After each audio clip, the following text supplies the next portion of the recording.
Hello everyone, hope you are doing very well. ये है हमारा part 3 of chapter 7 cost accounting system, जिसके अंदर हम reconciliation of cost and financial accounts समझने वाले हैं। ऑलरेडी मैंने 2 पार्ट्स इस चैप्टर के अपलोड कर दिए हैं, जिसके अंदर हमने पार्ट 1 के अंदर नॉन इंटीग्रेटेड सिस्टम और पार्ट 2 के अंदर इंटीग्रेटेड कॉस्ट सिस्टम जो है वो समझा था। कॉस्ट अकाउंटिंग कैसे हो सकता है, उसकी 2 सिस्टम है, right, non integrated and integrated. Non integrated system है, उसके अंदर financial accounts and cost accounts जो है वो अलग अलग मेंटेन किए जाते हैं। उसकी जर्नल एंट्री, लेजर पोस्टिंग, उसके रिलेटेड इलस्ट्रेशंस, प्रैक्टिकल क्वेश्चंस हमने कवर अप किए थे। और फिर हमने सेकंड पार्ट में समझा था इंटीग्रेटेड कॉस्ट अकाउंटिंग सिस्टम, जिसके अंदर दोनों ही कॉस्ट एंड फाइनेंशियल अकाउंट्स जो है वो साथ में ही मेंटेन किए जाते हैं। इस पार्ट के अंदर हम रिकंसिलिएशन समझने वाले हैं, राइट। होपफुली वो दोनों ही आगे के 2 पार्ट्स जो है वो आपने देख लिए होंगे। इसी के बाद ये आप थर्ड पार्ट जो है वो देखने आए हैं, क्योंकि वो दोनों पार्ट अच्छे से समझ लिए, फिर ही ये पार्ट आपको अच्छे से समझ में आएगा। उसमें ऑलरेडी हमने जनरल इंटरेस्ट, प्रैक्टिकल क्वेश्चंस, उसके रिगार्डिंग जो भी कॉन्सेप्ट्स, थियरीज थे वो कवर अप किए हुए हैं, राइट। तो चलिए आगे बढ़ते हैं। अब हम समझने वाले हैं reconciliation of cost and financial accounts, page number 7.31 पर दिया हुआ है। रिकंसिलिएशन कब किया जाएगा? जब भी नॉन इंटीग्रेटेड सिस्टम है, मतलब कि cost accounts and financial accounts जो है वो अलग अलग बनाए गए हैं। इंटीग्रेटेड सिस्टम है तो आपको अलग अलग नहीं बनाए हैं तो कोई भी रिकंसिलिएशन की जरूरत नहीं है, but cost and financial accounts अगर अलग मेंटेन किए हैं तो उसका जो प्रॉफिट आया है उसे रिकंसाइल करना जरूरी है कि कॉस्ट के हिसाब से जो प्रॉफिट है और फाइनेंशियल अकाउंट्स के हिसाब से जो प्रॉफिट है वो मैच हो रहा है। उसमें जो डिफरेंसेस आ रहे हैं वो डिफरेंसेस सिर्फ अकाउंटिंग सिस्टम में जो कॉन्सेप्ट अलग अलग है उसी की वजह से है, ताकि पता चले कि सारे के सारे ट्रांजेक्शन है वो एक्यूरेटली रिकॉर्ड हो चुके हैं दोनों ही सिस्टम, दोनों ही बुक्स के अंदर, राइट। इसीलिए रिकंसिलिएशन करना जरूरी बन जाएगा। सो नॉन इंटीग्रेटेड सिस्टम में जनरली एक स्टेप बढ़ जाता है, वो है रिकंसिलिएशन का। एक तो आपको कॉस्ट अकाउंट्स और फाइनेंशियल अकाउंट्स अलग अलग मेंटेन करने हैं और उसको रिकंसिल करना जरूरी है। तो इंटीग्रेटेड सिस्टम में एडवांटेज होता है कि रिकंसिलिएशन नहीं करना पड़ता, आपको एफर्ट्स कम लगेंगे, आपके एफर्ट्स कम लगेंगे, आपको टाइम कम जाएगा, राइट, इकोनॉमिक रहेगा। बट नॉन इंटीग्रेटेड सिस्टम में ऐसा नहीं होगा। इसमें ये रिकंसिलिएशन वाला पार्ट जो है वो एक बढ़ जाएगा। रिकंसिलिएशन इतना डिफिकल्ट नहीं है, इजी है। आपने जो फाउंडेशन में बीआरएस, बैंक रिकंसिलिएशन स्टेटमेंट किया हुआ है उसी जैसा ये हम कह सकते हैं, जहां पर कॉस्ट एंड फाइनेंशियल अकाउंट्स का प्रॉफिट या लॉस जो है उसे रिकंसाइल किया जाता है, राइट। इसमें से बहुत क्वेश्चन पूछते हैं, फ्रीक्वेंटली इसमें से क्वेश्चन पूछे जाते हैं, तो ये अच्छे से समझना जरूरी है, राइट। चलिए,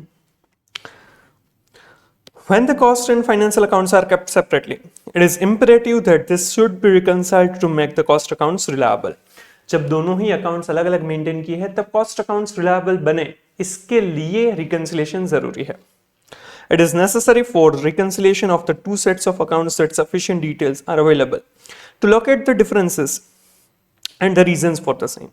It is therefore important that in the financial accounts the expenses should be analyzed in the same way as in the cost accounts. दोनों में ही एक्सपेंसेस जिस तरह से एनालाइज किए वो सही तरीके से है या नहीं वो देखने के लिए जरूरी है। The general ledger adjustment account in the cost ledger may be studied to know the items which are included here and how differently this are presented in the financial accounts. Non integrated system में हमने समझा था कि उसमें balance sheet items या उसके accounts नहीं थे, इसीलिए हम जनरल लेजर एडजस्टमेंट अकाउंट या फिर cost ledger control account use करते थे। पर इंटीग्रेटेड सिस्टम में या फिर फाइनेंशियल अकाउंट्स में उसकी जगह पर एक्चुअल जो अकाउंट हिट होता है उसे रिकॉर्ड किया जाता है। तो कॉस्ट लेजर या जनरल लेजर एडजस्टमेंट अकाउंट को हम समझेंगे तो पता चलेगा कि फाइनेंशियल अकाउंट्स में कहां पर वो रिकॉर्ड हुआ होगा। Reconciliation of the balances of two sets of account is possible by preparing memorandum reconciliation account. Generally ये जो रिकंसाइल करना है उसके लिए मेमोरेंडम रिकंसिलिएशन अकाउंट बनाया जाता है। अब मेमोरेंडम रिकंसिलिएशन स्टेटमेंट भी हो सकता है, अकाउंट भी हो सकता है। अगर आप एडलेस करते हैं तो स्टेटमेंट हो जाएगा डेबिट क्रेडिट या एडलेस, जो बीआरएस में जनरली करते थे। और अगर अकाउंट अगर टी फॉर्मेट में बनाते हैं तो वो मेमोरेंडम रिकंसिलिएशन अकाउंट हो जाएगा। दोनों तरीके से हम रिकंसिलिएशन सीखेंगे। आपको क्वेश्चन में जिस तरीके से पूछा है उसी तरीके से आपको सोल्व करना चाहिए। In this account, the items charged in one set of account but not in another, or those charged in excess as compared to the other are identified and collected. Simply जो हम reconciliation का rule apply करते हैं कि जो already record हो चुका है उसे रिवर्स करेंगे और जो रिकॉर्ड करना बाकी है वो हम रिकॉर्ड करेंगे। These items of differences are either added or subtracted from the profit as shown by one of the accounts. Finally, the profits from two sets of accounts are reconciled. The procedure is similar to those which are followed for reconciling bank balances as per bank ledger with balances as shown in bank statement. It is important, however, to know the causes which generally give rise to differences in the cost and financial accounts. These are briefly summarized below. क्यों differences आ सकते हैं वो यहाँ पर हमें समझाए हैं, वो reasons समझना जरूरी है. ये जो दो पैराग्राफ्स हमने समझे वो आप कैंसिल कर सकते हैं, ये फिर से पढ़ने की जरूरत नहीं है, एग्जाम पॉइंट ऑफ व्यू से इंपॉर्टेंट नहीं है. समझना था वो हमने समझ लिया, तो फिर से पढ़ने की जरूरत नहीं है. ये जो रीजंस है ये इंपॉर्टेंट है, ये आपको थियोरेटिकल क्वेश्चन में पूछ सकते हैं और ये प्रैक्टिकल के लिए भी इंपॉर्टेंट बनेगा. Causes of first reason है causes of differences in financial and cost accounts. Cost accounts और financial accounts में क्यों differences हो सकते हैं, causes दिए हैं. First, items included in financial accounts only. कुछ items सिर्फ financial accounts में ही होगी. Purely financial expenses, purely financial expense, interest expense है, राइट, डिस्काउंट है, कैश डिस्काउंट वगैरह है, तो वो प्योरली फाइनेंशियल नेचर के, तो सिर्फ फाइनेंशियल बुक्स में होंगे, cash account sorry cost accounts में नहीं होंगे. इसी वजह से डिफरेंसेस आ सकते हैं. इंटरेस्ट ऑन लोन्स और बैंक मॉर्गेजेस, इसीलिए जनरली हम कॉस्ट शीट में भी, आपको कॉस्ट शीट चैप्टर आपने पढ़ा था तब वहां पर लिखा हुआ है कि इंटरेस्ट ऑन लोन वगैरह है वो जनरली कॉस्ट ऑफ सेल्स के बाद अलग से लिखा जाता है. बट मैंने आपको बोला था कि हम ये इग्नोर करेंगे और नोट लिख देंगे. क्यों? क्योंकि हम यहाँ पर कॉस्ट अकाउंटिंग सिस्टम में देखते हैं, ये चैप्टर में हम समझते हैं तब बताया कि ये फाइनेंशियल एक्सपेंस है और ये प्योरली फाइनेंशियल नेचर का है, तो सिर्फ फाइनेंशियल बुक्स में लिखा जाएगा. सो कॉस्ट शीट में जो दिया है और यहाँ पर दिया है वो कॉन्ट्राडिक्ट हो रहा है और आप कंफ्यूज ना हो, आपको दोनों चीज याद ना रखनी पड़े. इसीलिए मैंने आपको बोला था कि कॉस्ट शीट में भी अगर आपको इंटरेस्ट ऑन लोन वगैरह दिया है तो आपको वो बेटर है कि वो आप अलग से उसकी नोट लिख दे, आप कॉस्ट ऑफ सेल्स में ऐड ना करें. Expenses and discounts on issue of shares, debenture etcetera. Shares debenture भी फाइनेंशियल आइटम्स हैं, तो उसके ऊपर का जो भी डिस्काउंट एक्सपेंस है वो भी फाइनेंशियल नेचर का हो जाएगा. Other capital losses, that is loss by fire not covered by insurance etcetera, ये अगर ऐसा लॉस हो रहा है, राइट, तो वो भी फाइनेंशियल नेचर का है. Losses on sale of fixed assets and investment, ये भी आपका कॉस्टिंग या फिर आपका मेन प्रोडक्ट या सर्विसेज प्रोवाइड करने के लिए नहीं है, तो इसका लॉस भी आपको फाइनेंशियल आइटम ही कंसिडर करना है इसे भी. इनकम टैक्स, डोनेशंस, सब्सक्रिप्शंस, ये सारी चीजें. Expenses of the companies share transfer office if any, ये सारे फाइनेंशियल एक्सपेंसेस है, सिर्फ फाइनेंशियल अकाउंट्स में रिकॉर्ड होंगे, कॉस्ट अकाउंट्स में नहीं होंगे. Purely financial income, interest received on bank deposits, loans and investment, जो भी इंटरेस्ट रिसीव हुआ है बैंक डिपॉजिट्स में, लोन, इन्वेस्टमेंट, इंटरेस्ट एक्सपेंस भी फाइनेंशियल नेचर की आइटम हो गए और इंटरेस्ट इनकम भी. Dividends received, profits on the cell of fixed assets and investment, अगर लॉस होता है तो भी वो फाइनेंशियल में और प्रॉफिट होगा तो भी. Transfer fee received, rent receivables etcetera. तो ये सारी चीजें फाइनेंशियल अकाउंट्स में होगी, कॉस्ट अकाउंट्स में नहीं होगी, उस वजह से डिफरेंसेस आएंगे और रिकंसाइल करना रहेगा. Then items included in cost accounts only, notional expenses, कुछ एक्सपेंसेस सिर्फ और सिर्फ कॉस्ट अकाउंट्स में रिकॉर्ड होंगे, फाइनेंशियल में नहीं होंगे. जैसे charge in lieu of rent where premises are owned, owned premises है फिर भी उसका चार्ज कंसिडर किया जाएगा अपॉर्चुनिटी कॉस्ट काइंड ऑफ, या फिर नॉशनल एक्सपेंस, कि भाई अगर ये जमीन या ये फिर प्रीमाइसेस है, अगर हम किसी और को रेंट पर देते तो कुछ इनकम मिलती, वो अब नहीं मिल रही है, that is considered as a cost, notional cost. या फिर एक्चुअल में ओन्ड प्रीमाइस है फिर भी कितना एक्सपेंस हो रहा है वो जानने के लिए ये हो सकता है. Interest on capital at notional figure तो not incurred. Interest on capital generally ये प्रोप्राइटर में होगा, कि प्रोप्राइटर है उन्होंने अपनी कैपिटल यहाँ पर लगाई है, वो जनरली इसके ऊपर इंटरेस्ट देता नहीं है, बट फिर क्योंकि दोनों ही बिजनेस और सोल प्रोप्राइटर जो है दोनों ही वैसे एक ही हैं, इसीलिए जनरली इंटरेस्ट नहीं होता. बट कॉस्ट अकाउंट्स में वो रिकॉर्ड किया जा सकता है ताकि पता चले कि अगर ये कैपिटल कहीं और जगह पर इन्वेस्ट किया जाता तो कितना रुपए मिलते. Salary for the proprietor at notional figure though not incurred. Salary for the proprietor, generally proprietor है वो अपने आप को सैलरी नहीं देता है, फिर भी नॉशनल कॉस्ट यहाँ पर रिकॉर्ड कर सकते हैं ताकि इस प्रोडक्ट या सर्विस बनाने में कितना खर्चा हुआ वो पता चले, वो अपना टाइम डिवोट कर रहा है इसीलिए. Notional depreciation on the assets fully depreciated for which book value is nil. Generally book value nil हो जाती है, उसके बाद डेप्रिसिएशन नहीं काउंट किया जाता है, डेप्रिसिएशन नहीं लगाया जाता है इन the financial books. But cost accounts में रिकॉर्ड किया जा सकता है क्योंकि ये पे असेट तो हम यूज कर रहे हैं, तो असेट यूज कर रहे हैं तो इसका यूसेज, इसका बेनिफिट इस प्रोडक्ट या सर्विसेज में कितना मिला उसे as a notional expense, opportunity cost दिखा सकते हैं। तो ऐसे नॉशनल एक्सपेंसेस वगैरह वो सिर्फ और सिर्फ कॉस्ट अकाउंट्स में आएंगे, फाइनेंशियल अकाउंट्स में नहीं आएंगे, और उस वजह से डिफरेंसेस आएंगे। Reconciliation simple. एक दो बार ऐसे भी क्वेश्चंस पूछे हैं कि आपको 5 से 10 आइटम्स दे रखी है और आपको ये बताना है कि ये फाइनेंशियल अकाउंट्स में आएंगे या कॉस्ट अकाउंट्स में, और यहां पर जितनी आइटम्स दी है उसी में से 10 आइटम्स दी थी और 5 मार्क्स में पूछा था। रीजन भी नहीं लिखना है, सिर्फ आपको बताना है कि वेदर इट इज चार्ज्ड और recorded in the cost accounts और फाइनेंशियल अकाउंट। सिंपल। इतने बेसिक थियरी क्वेश्चंस भी पूछे जाते हैं तो ये अच्छे से करने ही चाहिए। ये थियरी में भी पूछ सकते हैं और प्रैक्टिकल में भी ये काम आएगा। Items whose treatment is different in the two sets of accounts। Financial accounts और कॉस्ट अकाउंट्स में अगर अलग अलग तरीके से उसकी ट्रीटमेंट दी गई है, लाइक डेप्रिशिएशन है या फिर स्टॉक वैल्यूएशन है, उसका मेथड वगैरह अलग लिया गया है, तो उस वजह से डिफरेंस आ सकता है। ये थर्ड रीजन है। The objective of cost accounting is to provide information to management for decision making and control purposes, while financial accounting conforms to external reporting requirements. Hence, there are chances that certain items are treated differently in two sets of accounts. Cost accounting और financial accounting है वो दोनों का purpose अलग अलग है, इसीलिए कई बार अलग अलग तरीके से वैल्यूएशन किए जाते हैं, तो उस केसेस में डिफरेंसेस आ सकते हैं। जैसे कि यहाँ पर एग्जांपल दिया है, LIFO method of inventory valuation is not recommended by accounting standard for financial reporting purpose.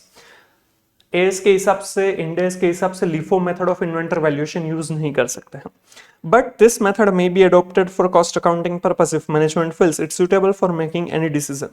पर अगर कोई डिसीजन बनाने के लिए LIFO method of inventory valuation is more suitable तो कॉस्ट अकाउंट्स में यूज किया जा सकता है। तो अगर दोनों ही फाइनेंशियल और कॉस्ट अकाउंट्स में अलग अलग मेथड यूज की गई है तो डेफिनेटली डिफरेंस आएगा और रिकंसाइल करना रहेगा। सिमिलरली कॉस्ट अकाउंटिंग में use a different method of depreciation than what is allowed under financial accounting. Financial accounting में जो या फिर जिस तरह से अलाउ किया गया है उससे कुछ अलग डेप्रिसिएशन मेथड यूज की जाती है, तो भी डिफरेंस आएगा, राइट। तो ट्रीटमेंट अलग अलग है, उस वजह से डिफरेंस आ सकता है, रिकंसाइल किया जाएगा। And last, varying basis of valuation. Valuation अलग अलग तरीके से किया जाता है। जैसे कि यहाँ पर एग्जांपल दिया है कि inventory valuation generally financial accounts में कैसे करते हैं, कॉस्ट और एनआरवी व्हिचएवर इज लोअर, क्योंकि हम वहां पर कंजर्वेटिज्म, प्रूडेंस का यूज करते हैं कि भाई अगर एनआरवी भी आपकी कॉस्ट से कम हो गई है तो उस वैल्यू पर आप चार्ज कीजिए, इन्वेंटरी दिखाएं। बट कॉस्ट अकाउंटिंग में वो सिर्फ और सिर्फ कॉस्ट पर ही वैल्यूएशन किया जाएगा। तो यहाँ पर बेसिस ऑफ वैल्यूएशन अलग है और उसी वजह से यहाँ पर डिफरेंस आएगा, रिकंसिलिएशन होगा। It is another factor which sometimes is responsible for the difference. It is well known that in financial accounts, stocks are valued either at cost or market price, whichever is lower. But in cost accounts, stocks are valued at cost. Cost accounts में वो cost per ही calculate किया जाएगा, valuation किया जाएगा, जबकि financial accounts में cost और market price या एनआरवी व्हिचएवर इज लोअर पर किया जाता है। तो वैल्यूएशन बेसिस अलग अलग है, इसीलिए डिफरेंस आ सकता है, राइट। तो ये 4 रीजन की वजह से डिफरेंसेस आएंगे फाइनेंशियल एंड कॉस्ट अकाउंट्स में। एक तो फाइनेंशियल अकाउंट्स की ही सिर्फ आइटम है एक्सपेंस या इनकम, दूसरा कॉस्ट अकाउंट्स में ही लिखा जाता है, थर्ड दोनों में ट्रीटमेंट है वो अलग अलग तरीके से की गई है दोनों ही सेट्स ऑफ बुक्स में, एंड फोर्थ वैल्यूएशन बेसिस अलग अलग है। ये आपको थियोरेटिकल क्वेश्चन में भी पूछ सकते हैं, सो ये अच्छे से पढ़ के जाइएगा और ये प्रैक्टिकल में भी आपको काम आएगा। Procedure for reconciliation. रिकंसिलिएशन कैसे किया जाएगा? Ascertainment of profit as per financial accounts, financial accounts के हिसाब से क्या प्रॉफिट है वो देखेंगे। Ascertainment of profit as per cost accounts, cost accounts के हिसाब से क्या है वो देखेंगे। And reconciliation of both the profits, और दोनों का ही प्रॉफिट जो है वो रिकंसाइल करेंगे, मतलब कि फाइनेंशियल अकाउंट्स के हिसाब से प्रॉफिट, फिर कॉस्ट अकाउंट्स के हिसाब से profit, and then reconciliation. Simple. आपको कुछ क्वेश्चन ऐसे होंगे कि सीधा ही रिकंसिलिएशन कीजिए, और किसी किसी क्वेश्चंस में फाइनेंशियल अकाउंट्स के हिसाब से भी प्रॉफिट को ढूंढिए, फिर कॉस्ट अकाउंट्स के हिसाब से भी प्रॉफिट ढूंढिए और फिर रिकंसाइल कीजिए, या फिर दो में से कोई एक प्रॉफिट आपको दिया होगा, एक प्रॉफिट आपको ढूंढना होगा और फिर आपको रिकंसाइल करना होगा।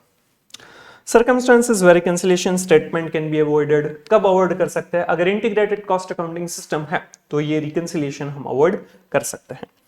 When the cost and financial accounts are integrated, there is no need to have a separate reconciliation statement between the two sets of accounts.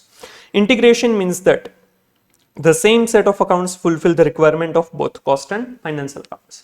अगर इंटीग्रेटेड सिस्टम है तो हमें अलग से रिकंसिलिएशन की जरूरत नहीं पड़ेगी, राइट? वहां पर दोनों ही एक ही साथ बनाए जाते हैं तो रिकंसिलिएशन की जरूरत ही नहीं है।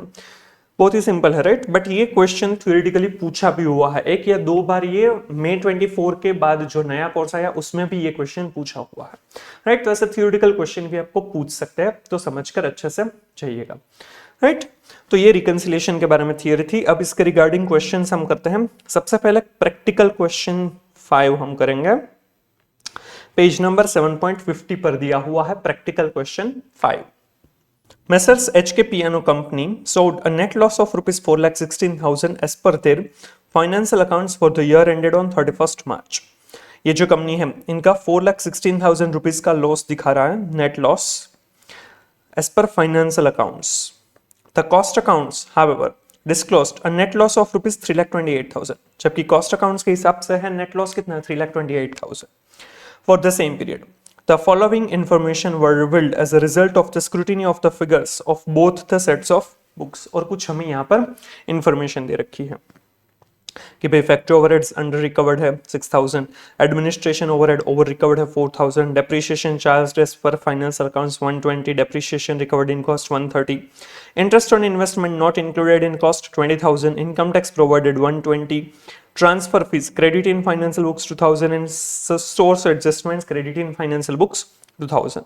Prepare a memorandum reconciliation account, यहाँ पर हमें मेमोरेंडम रिकंसिलिएशन अकाउंट बनाना है।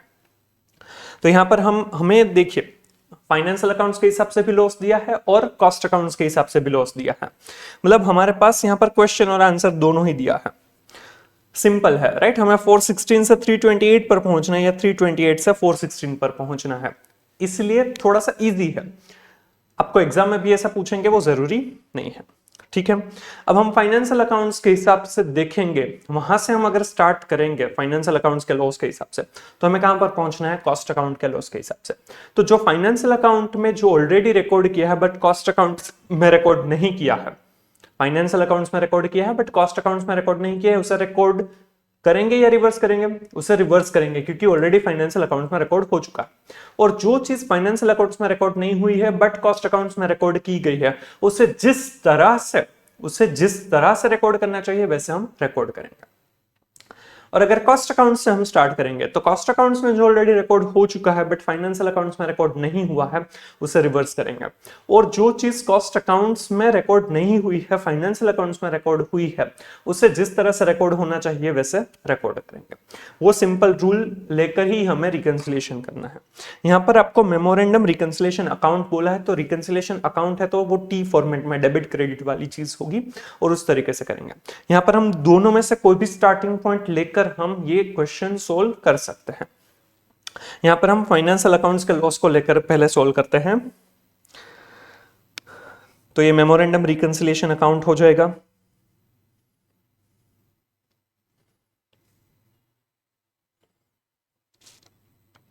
चलिए, इसका फॉर्मेटिंग वगैरह आपको जो नॉर्मली किया जाता है वैसे करना है। हम यहां पर अभी फोकस करते हैं क्वेश्चन सोल्व करने में।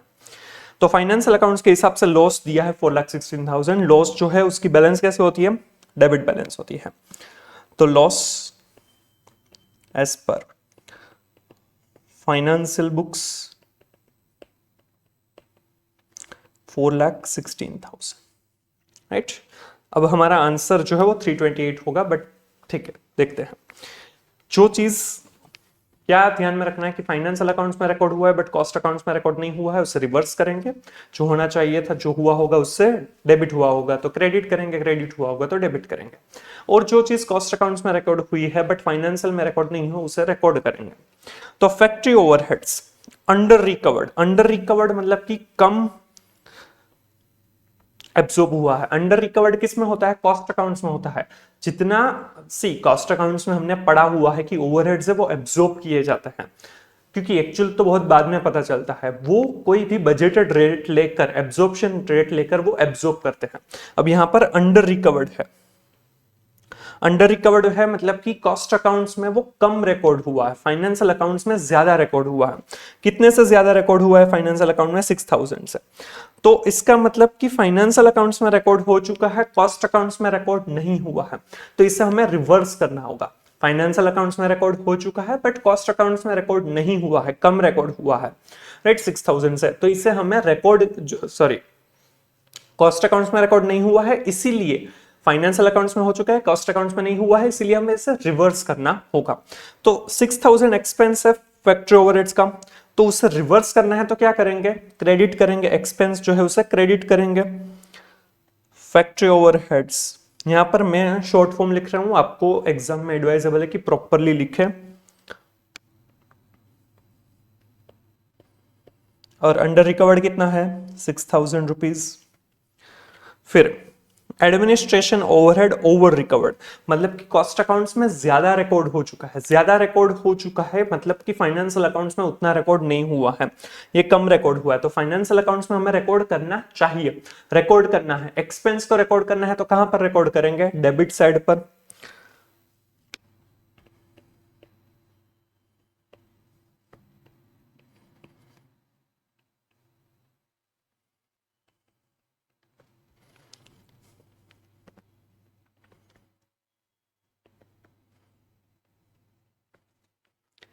फिर depreciation charge in financial accounts 1,20,000, financial accounts में डेप्रीशिएशन है वो चार्ज हुआ है 120, मतलब कि इतना डेप्रीशिएशन है वो कॉस्ट अकाउंट्स में रिकॉर्ड नहीं हुआ है, फाइनेंशियल अकाउंट्स में इतना रिकॉर्ड हुआ है 120, तो रिकॉर्ड हो चुका है तो उसे रिवर्स करेंगे, रिवर्स करेंगे तो क्या करेंगे?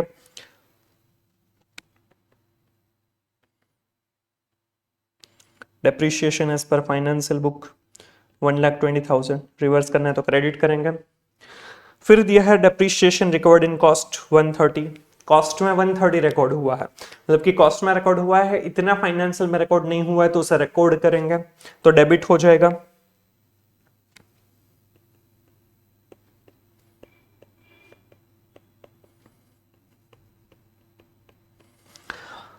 फाइनेंशियल में जो रिकॉर्ड हुआ है उसे रिवर्स करेंगे और जो कॉस्ट में रिकॉर्ड हुआ है उसको रिकॉर्ड करना है, इसलिए मतलब डेबिट करना है, समझ में आ रहा है? इसके आप नेट इफेक्ट भी दे सकता है कि भाई जो डेप्रीशिएशन जो है वो फाइनेंशियल के हिसाब से 120 और कॉस्ट के हिसाब से 130, तो इन दोनों का डिफरेंस है 10,000, और 10,000 किस में ज्यादा रिकॉर्ड हुआ है? कॉस्ट में, कॉस्ट में ज्यादा रिकॉर्ड हुआ है, राइट। तो कॉस्ट में ज्यादा रिकॉर्ड हुआ है तो उतना रिकॉर्ड हमने फाइनेंशियल में नहीं किया है, तो फाइनेंशियल में उतना रिकॉर्ड करना होगा, तो रिकॉर्ड करना होगा तो क्या किया जाएगा? 10,000 रुपीज को डेबिट किया जाएगा। तो आप ऐसा भी कर सकते हैं कि ये 130 और 120 जो हमने अलग अलग लिखे उसकी जगह पर 10,000 सीधा डेबिट करेंगे तो भी चलेगा, सेम आंसर आएगा, राइट। फिर है interest on investment not included in cost, interest on investment है डेफिनेटली वो फाइनेंशियल आइटम है, वो कॉस्ट में नहीं रिकॉर्ड की होगी, कॉस्ट में रिकॉर्ड नहीं किया है, राइट, फाइनेंशियल में किया है, फाइनेंशियल में रिकॉर्ड कर दिया तो रिवर्स करेंगे क्योंकि हमारा जो भी स्टार्टिंग पॉइंट है वो फाइनेंशियल से है, राइट। तो 120 इंटरेस्ट ऑन इन्वेस्टमेंट है तो डेफिनेटली वो इनकम है, तो इनकम है वो कॉस्ट में रिकॉर्ड नहीं की है, फाइनेंशियल में रिकॉर्ड की गई है, फाइनेंशियल में रिकॉर्ड कहां की गई होगी? क्रेडिट, तो उसको करेंगे रिवर्स, कहां पर रिकॉर्ड करेंगे? डेबिट साइड पर। इंटरेस्ट ऑन इन्वेस्टमेंट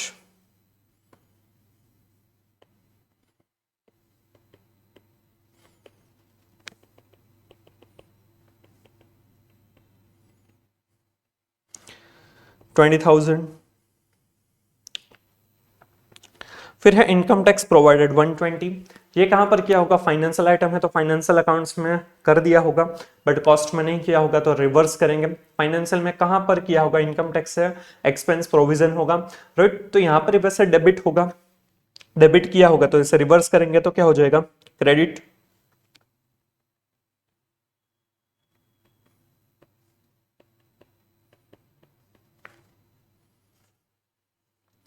फिर हम transfer fees credit in the financial books 2000, transfer fees जो है वो क्रेडिट हुआ है फाइनेंशियल बुक्स में तो उसे रिवर्स करेंगे, डेबिट हो जाएगा वो।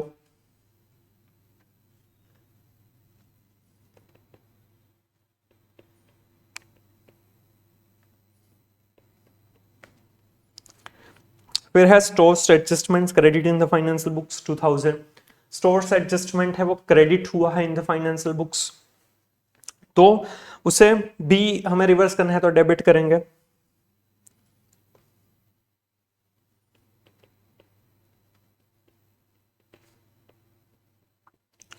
देन सारे के सारे ट्रांजैक्शंस आ चुके हैं। अब इसमें से हमें क्या मिलना चाहिए लॉसेस पर कॉस्ट अकाउंट्स, तो देखते हैं मिलता है कि नहीं। 1,16,000 प्लस 4,000 प्लस 1,30,000 प्लस 24,000 माइनस, और ये यहाँ पर आएगा 3,28,000 loss as per cost accounts. समझ में आ गया? अगर आपको कुछ भी समझ में नहीं आता है तो आप कमेंट कर सकते हैं, मैं रिप्लाई करूंगा। चलिए, तो ये था मेमोरेंडम रिकंसिलिएशन अकाउंट। अगर आपको रिकंसिलिएशन अकाउंट बोला है तो आपको इसी तरीके से बनाना होगा। यहां पर आपको दोनों ही पॉइंट दिए थे, फाइनेंशियल के हिसाब से कितना है और कॉस्ट के हिसाब से कितना है, तो इजी बनता है कि चलो थोड़ा सा अगर गलती हो गई, नहीं मैच्योर है, तो हम ऊपर नीचे कर सकते हैं। बट आपको एग्जाम में इस तरीके से दे ऐसा जरूरी नहीं है। मोस्ट ऑफ द केसेस में आपको कोई एक ही लॉस या प्रॉफिट दिया जाएगा, एक ही बुक के हिसाब से, दूसरा नहीं दिया जाता। अदरवाइज तो आप कहीं भी कैसे भी जुगाड़ कर लेते हैं आंसर के लिए, राइट? इसीलिए थोड़ा सा डिफिकल्ट बनाने के लिए ऐसा किया जाता है। और हर बार मेमोरेंडम रिकंसिलिएशन अकाउंट पूछे ऐसा भी जरूरी नहीं है, वो आपको पूछ सकते हैं रिकंसिलिएशन स्टेटमेंट, तो आपको स्टेटमेंट बनाना होगा। अब वो स्टेटमेंट कैसे बनाते हैं वो भी हम यहाँ पर देख लेते हैं, बट यहाँ पर हम स्टार्ट करेंगे कॉस्ट के लॉस से, राइट? रिकंसिलिएशन स्टेटमेंट जिस तरह से पूछे आपको उसी तरीके से करना होगा। रिकंसिलिएशन स्टेटमेंट के अंदर हम एडलेस वाला चीज देखेंगे। रिकंसिलिएशन स्टेटमेंट तो उसमें दो ही कॉलम्स आएगी, पर्टिकुलर्स एंड अमाउंट। यहां पर हम स्टार्ट करेंगे loss as per cost accounts, ताकि आपको दोनों ही चीज समझ में आ जाए। 3,28,000 सी। अब आपको यहां पर ये ध्यान में रखना है, जनरली क्या होगा कि लॉस है, हम यहां पर जो भी ऐड करना है, जो भी क्रेडिट बैलेंस है उसको हम पॉजिटिव दिखाते हैं, और जो डेबिट बैलेंस है उसको जनरली हम माइनस करते हैं, ब्रैकेट में दिखाते हैं। तो यहाँ पर लॉस को 3,28,000 इस तरीके से कर रहे हैं। एडलेस अगर आप लिखेंगे तो ध्यान रखिएगा, गलती होने के चांसेस है। टेक्निकली वैसे देखना चाहिए लॉस और ये नेगेटिव दिखाया तो उसका मतलब प्रॉफिट हो जाता है, बट इतनी सारी चीजें नहीं देखी जाती है। अगर आप यहाँ पर ब्रैकेट नहीं करेंगे तो यहाँ पर आप गलती करेंगे कैलकुलेशन में, तो वो चीज ध्यान में रखिएगा। एडलेस में मैंने ऐसा दिखा हुआ है पेपर में कि लोगों ने अगर लेस लिखा है और फिर यहाँ पर ब्रैकेट किया है तो उससे मार्क्स काटे गए हैं, क्योंकि लेस और ब्रैकेट उन दोनों का मतलब नेगेटिव नेगेटिव पॉजिटिव हो जाता है, तो उसे ऐड करना चाहिए। वैसा करके उसकी इंपैक्ट गलत हुई है और उसके मार्क्स काटे हैं, तो आप ध्यान में रखिएगा। यहाँ पर लेस ऐड कुछ लिखिएगा ही मत, यहाँ पर ब्रैकेट जरूर कीजिएगा, क्योंकि मैंने ऐसा भी देखा है कि अगर लोग लेस लिखते हैं यहाँ पर और फिर यहाँ पर डायरेक्ट अमाउंट लिख देते हैं तो वो टेक्निकली सही है, बट फिर क्या होता है कि कैलकुलेटर में आप जब ये फाइनल फिगर निकालने जाते हैं ना, तब आपको यहाँ वाला लेस दिखता नहीं है, आप यहाँ पर ही सीधा फोकस करते हैं, एकदम अर्जुन की जैसा आपका फोकस सिर्फ इसी कॉलम में होता है। तो क्या होता है कि अगर ब्रैकेट होता है तो आप उसे माइनस करते हैं, अगर ब्रैकेट नहीं होता है तो प्लस ही किए जाते हैं, तो सब कुछ ये प्लस हो जाता है और फिर ये मैच नहीं हो पाता। और आपको तो क्वेश्चन जो पूछा आता है उसमें दोनों बुक्स के प्रॉफिट या लॉस नहीं दिए हुए होते हैं, इसलिए आपको पता भी नहीं चलता है, तो आप गलती करके आ सकते हैं। सो इट इज एडवाइजेबल कि अगर आपको कुछ भी नेगेटिव में लिखना है तो ब्रैकेट का यूज कीजिए, यहां पर लेस मत लिखिए, क्योंकि कंफ्यूज होंगे आप और मार्क्स भी कट सकते हैं, right? So it is advisable कि आप फिगर्स के ऊपर ही उसमें ही ब्रैकेट किए करेंगे जब नेगेटिव होगा, तो अदरवाइज नहीं करेंगे, राइट? चलिए, अब फिर से एक एक आइटम देखते जाते हैं।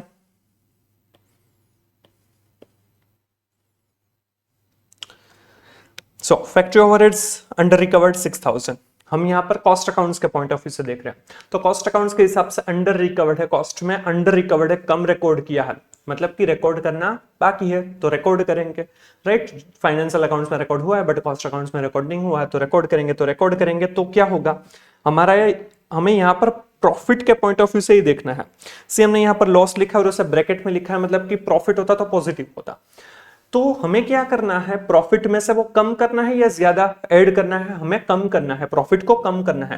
मतलब कि यहां पर हम क्या करेंगे, फैक्ट्री ओवरहेड है वो अंडर रिकवर्ड है तो रिकॉर्ड ज्यादा करना है, राइट? अंडर रिकवर्ड है तो ज्यादा करना है। हमें यहां पर ब्रैकेट में लिखा है तो एज इट इज समझना है कि प्रॉफिट होता और पॉजिटिव होता तो हम क्या करते? प्रॉफिट होता और पॉजिटिव होता तो उसमें से हम माइनस करते। फैक्ट्री ओवरहेड्स अंडर रिकवर्ड है तो यहां पर भी वही करेंगे, माइनस करेंगे। Factory overheads under recovered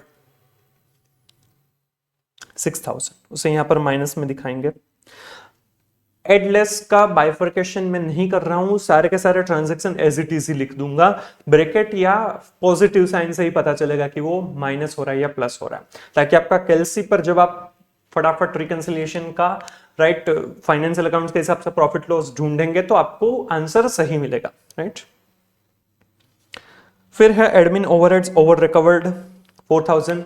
cost accounts में हमने ज्यादा रिकॉर्ड कर लिया है, ज्यादा रिकवर कर लिया है, तो उसे रिवर्स करेंगे। रिवर्स करेंगे तो क्या करेंगे, हमारा जो एक्सपेंस है वो कम होगा। मतलब कि हमें क्रेडिट करना है, क्रेडिट करना है मतलब कि प्रॉफिट में हमें ऐड करना है। तो ऐड करना है तो यहां पर प्लस किया जाएगा। एडमिनिस्ट्रेशन ओवरहेड ओवर रिकवर्ड 4000, ये ब्रैकेट में नहीं आएगा, सॉरी, ये प्लस कर रहे हैं इसीलिए। फिर बताया depreciation charge in financial accounts 1,20,000 और फिर बताया डेप्रिसिएशन रिकवर्ड इन कॉस्ट 130। आप दोनों को अलग अलग भी लिख सकते हैं। Depreciation charge in financial accounts है उसको हम माइनस करेंगे कि भाई इतना रिकॉर्ड नहीं किया तो रिकॉर्ड करेंगे, तो रिकॉर्ड करना है तो प्रॉफिट में से माइनस होगा। और रिकॉर्डेड इन कॉस्ट जो ऑलरेडी रिकॉर्ड कर लिया उसे रिवर्स करेंगे तो 130 को हम प्लस करेंगे, राइट? तो भी चलेगा, 120 को आप माइनस करें और 130 को प्लस करें, या फिर इन दोनों का डिफरेंस सीधा निकाल लें। इन दोनों का डिफरेंस है 10,000। 10,000 किस में ज्यादा दिखाया है? कॉस्ट अकाउंट्स में ज्यादा रिकॉर्ड किया है, तो हमने ज्यादा रिकॉर्ड किया है तो उसे रिवर्स करेंगे। रिवर्स करने के लिए हमें प्रॉफिट में प्लस करना होगा।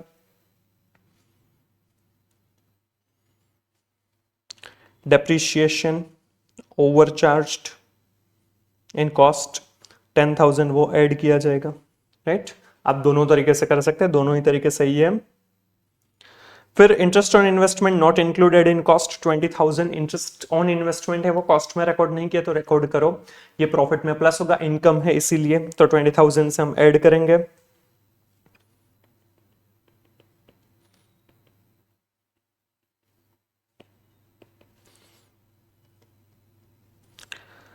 फिर पूछा है कि income tax provided 1,20,000 income tax provide किया है, फाइनेंशियल बुक्स में कॉस्ट में नहीं किया, नहीं किया तो रिकॉर्ड करो। रिकॉर्ड करेंगे तो प्रॉफिट में से माइनस करेंगे।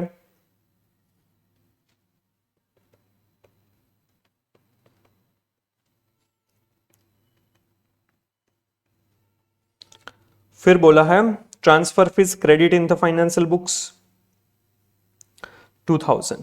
तो ये फाइनेंशियल अकाउंट्स में रिकॉर्ड हुआ है, कॉस्ट में नहीं हुआ है, तो रिकॉर्ड करो। रिकॉर्ड करेंगे तो प्रॉफिट में प्लस करेंगे।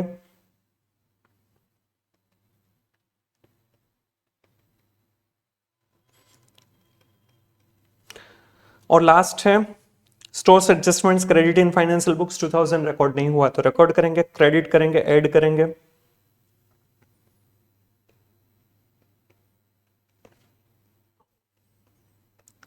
तो यहां पर हमें मिल जाएगा फाइनेंशियल अकाउंट्स के हिसाब से, कुछ देखते हैं क्या मिलता है।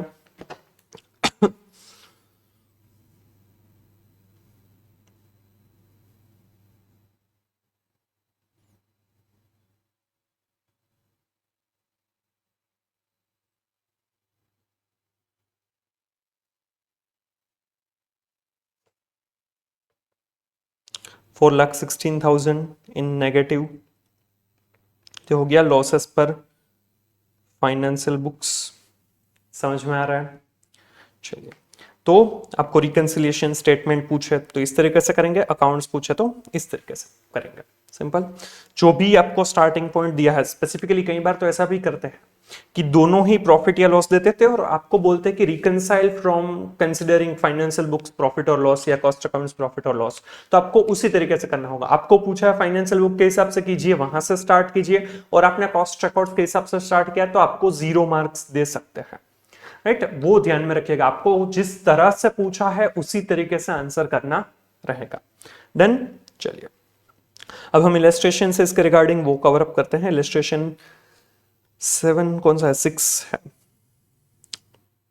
इलस्ट्रेशन 6 पेज नंबर 7.33 पर दिया हुआ है। ये जो अभी हमने प्रैक्टिकल क्वेश्चन 5 किया, ऐसे क्वेश्चन फ्रीक्वेंटली पूछते हैं 4-5 मार्क्स में, राइट, तो वो आपको अच्छे से करके जाना चाहिए। सीधा रिकंसिलिएशन पूछने के क्वेश्चंस फ्रीक्वेंटली इस चैप्टर में से आते हैं, राइट। चलिए अब देखते हैं illustration 6। The following figures are available from the financial records of ABC Manufacturing Company Limited for the year ended on 31st March। यहाँ पर हमें फाइनेंशियल रिकॉर्ड्स में से कुछ इंफॉर्मेशन दे रखी है। ईयर एंडेड को सेल है 20,000 यूनिट्स का, 25 लाख रुपीस का सेल हुआ है। मटेरियल्स है 10 लाख, सी एक्सपेंस, वेजेस 5 लाख का expense, factory overheads 4,50,000, administration overhead production related 2,60,000, selling and distribution overheads 1,80,000, finished goods 1230 units 1,50,000, work in process material सी ऊपर 31st मार्च का हमें बोला है, तो ये WIP जो है वो क्लोजिंग WIP होगा। Material 30,000, labour 20,000 and factory overheads 20,000, 70,000 हो रहा है। Goodwill return of 2 lakhs and interest on loan taken 20,000। In the costing records factory overhead is charged at 100% of wages, administration overhead 10% of factory cost and selling and distribution overhead at the rate of rupees 10 per unit sold। यहाँ पर हमें costing records में overhead कैसे recover होते हैं वो बताया गया है। तो यहाँ पर बोला है कि फैक्ट्री ओवरहेड्स है वो वेजेस के 100%, जितना वेजेस उतना ही फैक्ट्री ओवरहेड्स जाएगा। फिर एडमिनिस्ट्रेशन ओवरहेड फैक्ट्री कॉस्ट के 10%। मैंने आपको बताया था कि जब भी आपको एडमिनिस्ट्रेशन ओवरहेड फैक्ट्री कॉस्ट या फैक्ट्री ओवरहेड्स का रिकवरी बताया है, then it is considered as admin overheads related to production. और administration overhead related to production है वो फिनिश गुड्स के लेजर में जाता है, ना कि कॉस्ट ऑफ सेल्स में। वो खास ध्यान में रखना होगा, ये हमने जब नॉन इंटीग्रेटेड सिस्टम समझा था तब बताया था। और तो और यहाँ पर भी आपको क्वेश्चन में बताया है administration overhead related to production है, राइट, वहां से भी पता चल सकता है। चलिए, prepare a statement reconciling the profit as per cost records with profit as per financial. हमें यहाँ पर रिकंसिलिएशन करना है profit as per cost records and profit as per financial records. But यहाँ पर हमें फाइनेंशियल बुक्स के हिसाब से कितना प्रॉफिट है, ना ही कॉस्ट रिकॉर्ड्स के हिसाब से कितना प्रॉफिट है वो दिया है। दोनों ही पहले हमें कैलकुलेट करना होगा और फिर रिकंसिलिएशन करना होगा, राइट। फाइनेंशियल रिकॉर्ड्स के हिसाब से प्रॉफिट कैलकुलेट करना काफी इजी है, क्योंकि ये सारी चीजें हमें फाइनेंशियल रिकॉर्ड्स के हिसाब से तो as it is debit credit जहां पर करना होगा वो कर देंगे तो हमें प्रॉफिट मिल जाएगा, राइट। यहाँ पर आपको प्रॉफिट एंड लॉस जो भी बनाएंगे फाइनेंशियल के हिसाब से, चाहे वो कंपनी लिमिटेड हो, फिर भी हम टी फॉर्मेट में ही यहाँ पर P&L बना सकते हैं। यहाँ पर आपको वर्टिकल स्टेटमेंट, कंपनी है तो वर्टिकल स्टेटमेंट बनाने की जरूरत नहीं है, राइट। तो P&L of ABC company limited ये फाइनेंशियल के हिसाब से। तो देखिए ये सेल्स है, क्रेडिट हो जाएगा 25 लाख, मटेरियल है डेबिट होगा, एक्सपेंस है, वेजेस है डेबिट होगा, फैक्ट्री ओवरहेड्स डेबिट होगा। यहाँ पर एज इट इज फाइनेंशियल के हिसाब से ही बताया ना, ये फाइनेंशियल अकाउंट्स है, फाइनेंशियल रिकॉर्ड्स है। तो यहाँ पर हमें ना ही एब्जॉर्प्शन ना ही कुछ सोचना है, जो दिया है वही amount as it is debit कर देंगे। एडमिनिस्ट्रेशन ओवरहेड भी डेबिट कर देंगे, सेलिंग एंड डिस्ट्रीब्यूशन भी डेबिट कर देंगे। फिनिश गुड्स 130 यूनिट्स है। फिनिश गुड्स ये 31 मार्च का है, तो ये कौन सा होगा, क्लोजिंग फिनिश गुड्स होगा, तो ये क्रेडिट होगा P&L में, राइट। ट्रेडिंग अकाउंट तो अब बनाते नहीं हम। क्लोजिंग WIP ये भी क्रेडिट होगा। गुडविल रिटर्न ऑफ, गुडविल को राइट ऑफ कर दिया है तो गुडविल रिटर्न ऑफ किया तो P&L अकाउंट डेबिट होगा और गुडविल क्रेडिट होगा, इसीलिए ये भी डेबिट किया जाएगा। इंटरेस्ट ऑन लोन टेकन वो भी एक्सपेंस है तो ये भी डेबिट किया जाएगा। समझ में आ रहा है? चलिए तो देखिए, है ओपनिंग स्टॉक तो नहीं दिया है किसी का भी, तो material, wages, factory overheads, admin overhead, selling, distribution, goodwill return of, interest on loan taken, sales और क्लोजिंग स्टॉक है फिनिश गुड्स और WIP का। और इस हिसाब से प्रॉफिट मिलता है 1,10,000। फाइनेंशियल बुक के हिसाब से प्रॉफिट मिलता है 1,10,000। सिंपल।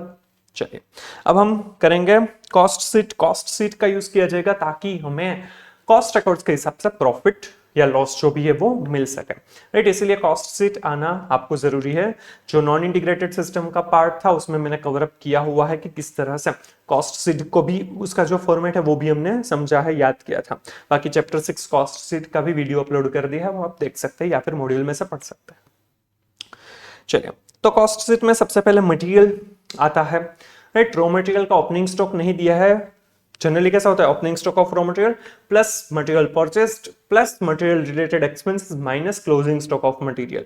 यहाँ पर ओपनिंग स्टॉक ऑफ मटेरियल भी नहीं है, क्लोजिंग स्टॉक ऑफ मटेरियल नहीं दिया है, और ना ही उसके रिलेटेड हमें कोई भी कॉस्ट या ऐसा कुछ। तो यहाँ पर ये जो मटेरियल्स दिया है 10 लाख रुपीज, वही क्या हो जाएगा कॉस्ट शीट में मटेरियल एक्सपेंस। इवन वेजेस के बारे में भी 5 लाख, वो भी एज इट इज, कुछ और नहीं दिया है।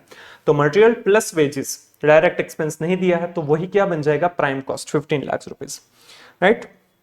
तो material 10 lakh, wages 5 lakh, direct expense नहीं दिया है, तो प्राइम कॉस्ट हो जाएगा 15 लाख।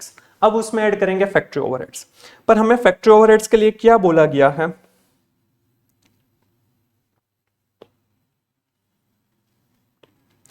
कि भाई factory overhead is charged at 100% of wages. Absorption कैसे करेंगे, जितना वेजेस आपने चार्ज किया है डब्ल्यूआईपी में उतना ही आपको फैक्ट्री ओवरहेड्स एब्जॉर्ब करना है।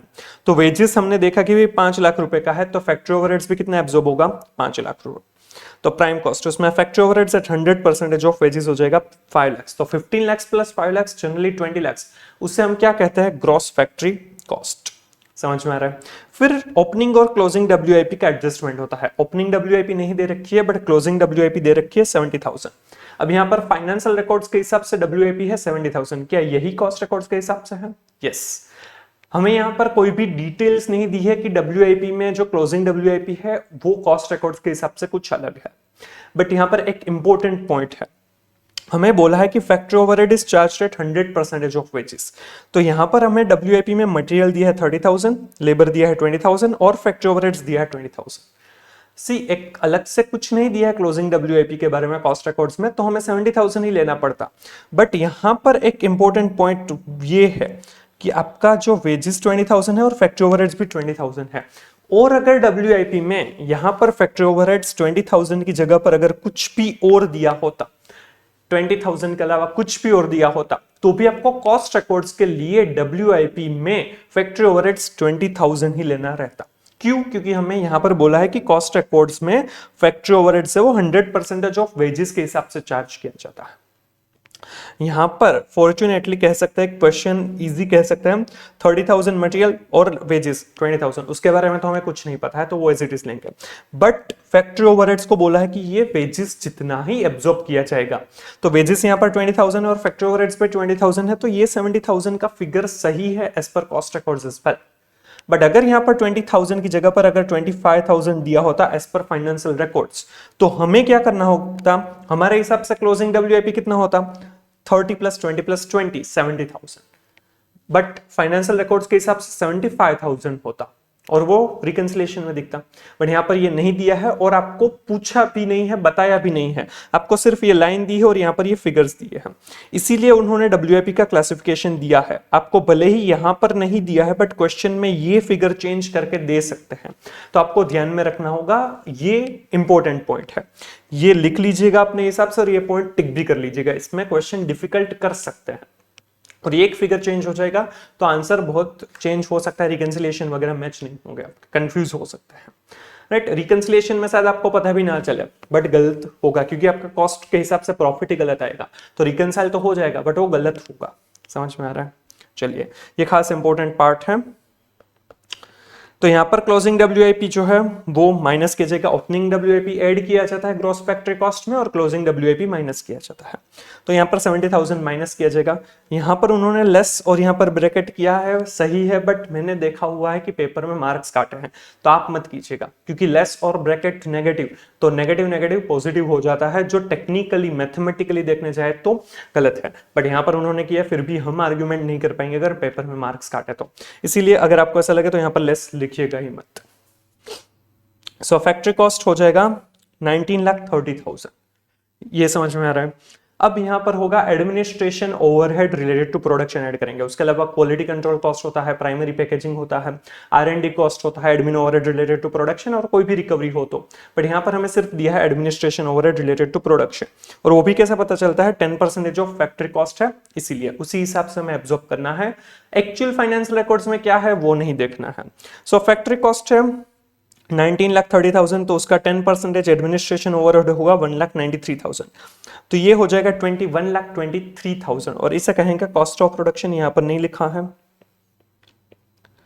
फिर हम एडजस्ट करते हैं opening stock of finish goods को प्लस करते हैं और closing stock of finish goods को माइनस करते हैं। यहां पर opening stock of finish goods नहीं दिया है।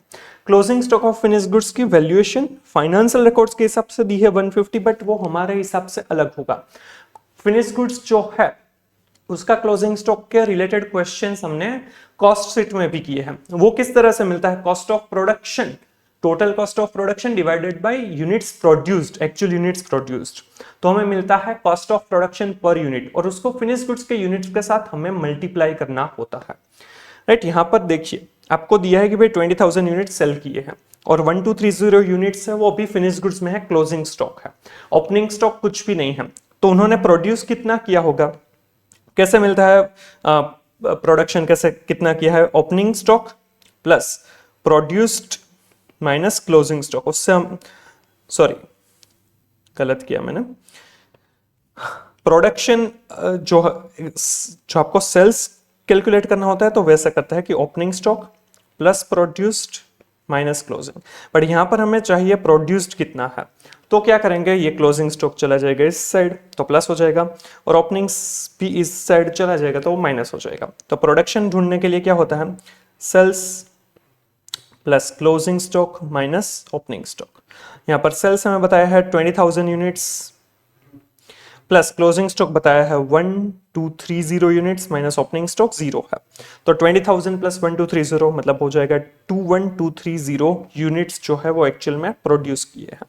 और इसके लिए टोटल कॉस्ट ऑफ प्रोडक्शन जो है वो है 21,23,000, तो 21,23,000 डिवाइड बाय 21,230 यूनिट्स अगर हम करेंगे तो पर यूनिट हमें कॉस्ट मिल जाएगा जो हो जाएगा 100 रुपीज। ये कॉस्ट ऑफ प्रोडक्शन यहाँ पर नहीं दिया, बट ये आपको सॉरी यहाँ पर नहीं चेक किया हम, 21,230 into 1230 divide by 21,230 units, right. तो ये 100 रुपीज या फिर इसको 1230 यूनिट से हम मल्टीप्लाई करेंगे जो हमारा फिनिश गुड्स है, तो हमें मिल जाएगा 1,23,000, ये हमें माइनस करना होगा, राइट। ये वैसे तो हमने कॉस्ट शीट में भी पढ़ा हुआ है, बट इंपॉर्टेंट है, ये ध्यान में रखिएगा, गलत मत कीजिएगा यहाँ पर। तो in cost of goods sold मिलेगा 20 लाख रुपीज, उसमें हम एडमिनिस्ट्रेशन ओवरहेड्स जनरल और सेलिंग एंड डिस्ट्रीब्यूशन ओवरहेड्स जो है वो ऐड करते हैं, तो हमें मिलता है कॉस्ट ऑफ सेल्स। यहाँ पर administration overheads related to production था, जनरल नहीं था, तो अब यहाँ पर सिर्फ सेलिंग एंड डिस्ट्रीब्यूशन ओवरहेड्स जो दिया है ₹10 पर यूनिट सोल्ड वो हम कंसिडर करेंगे। यूनिट्स कितने सेल किए हैं, 20,000 यूनिट्स, तो 20,000 इंटू 10 रुपीज 2 लाख रुपीज जो है वो selling and distribution overhead plus किया जाएगा। सो कॉस्ट ऑफ सेल्स हो जाएगा 22 लाख, और सेल्स तो जो हमें फाइनेंशियल रिकॉर्ड्स में भी दिया है 25 लाख, उसे ही कंसिडर करेंगे। तो सेल्स 25 लाख, तो प्रॉफिट मिल जाएगा 3 लाख रुपीज। तो कॉस्ट रिकॉर्ड्स के हिसाब से 3 लाख रुपीज प्रॉफिट है और फाइनेंशियल रिकॉर्ड्स के हिसाब से 1,10,000 है। तो अब रिकंसाइल करना है, कहां से कैसे करना है वो नहीं दिया है, तो 1,10,000 या 3 लाख कोई भी आप स्टार्टिंग पॉइंट ले सकते हैं। यहाँ पर रिकंसिलिएशन स्टेटमेंट बनाया है उन्होंने और profit as per cost accounts लिया 3 लाख, तो वहीं से हम कैसे करेंगे वो देखते जाते हैं।